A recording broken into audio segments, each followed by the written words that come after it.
Hello everyone, today in this video we'll fight against the advanced character of our world around us, and today we will just discuss a very annoying tendency among many columnists and commentators that they really swallow like young pelican swallows fish, one could compare, hypothesis spread by such authors like a guy known as Suvorov.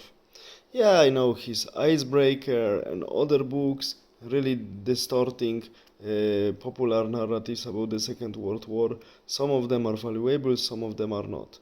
But this guy, despite the fact he was sentenced to death in Soviet Union for desertion to the West and leaving the rows of KGB illegally, and still this death sentence was not lifted for him.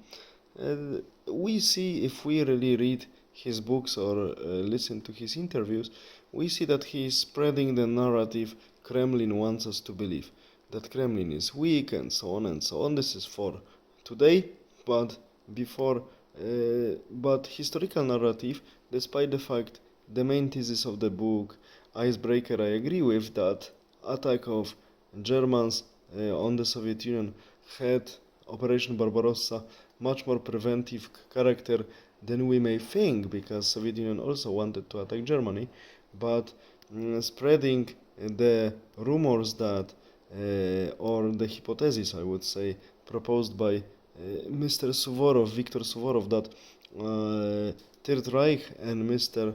Adolf H., famous chancellor, was the ram for the communism in Soviet Union to conquer the world, but somehow this ram turned 180 degree and attacked its operator.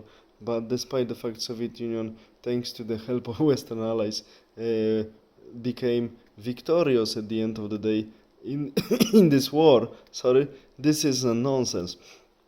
Telling that Third Reich was a ram of Soviet Union and Stalin only used famous German chancellor with mustache.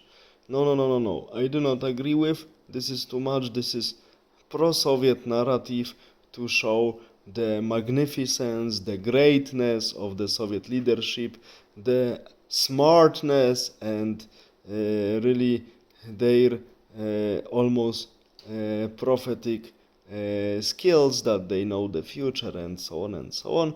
But somehow a minor thing happened and RAM turned 180 degree and attacked its operator.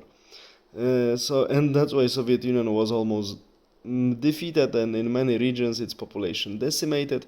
And if not Lend-Lease program and help of West, Polish partisans, to some extent Yugoslavian partisans, and so on and so on and so on, Soviet Union maybe wouldn't be fully defeated, but for sure wouldn't recover majority of its European possessions, so its major source of recruitment base, industry and so on would be still big and powerful, but much weakened than it was before 1941, for sure.